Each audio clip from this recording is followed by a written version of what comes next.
Luyo sa suspensyon sa klase, doon nagyapoy tulungaan sa Davao City nga nagpadayon sa ilang school activity. Ano ang report ni John D. Esteban? Base sa gipagula nga guidelines number 7 sa Davao City Government, bahin COVID-19 kagahapon, suspendido na ang mga klase sa Davao City. Busa, sukad karong adlaw Biyernes, wala na dapat klase ug di na paeskwelahon ang mga estudyante.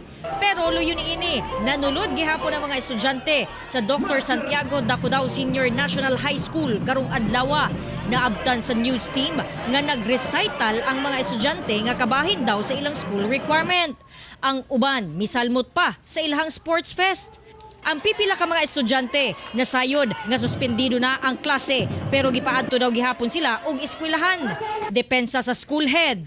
But despite of that one, other students came due to their recital. But after that one, they will go home. They were advised to go home.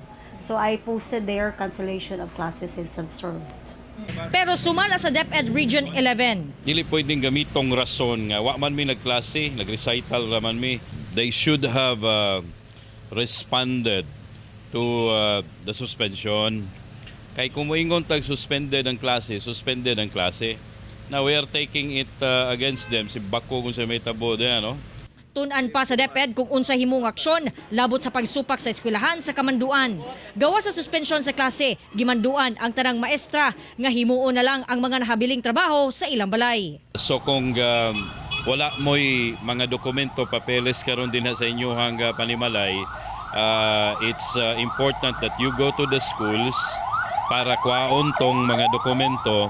Onya, dito na mo magtrabaho sa iyong balay. Kauban si Mel Colmenares sa kamera. Ako si John D. Esteban para sa One Mindanao.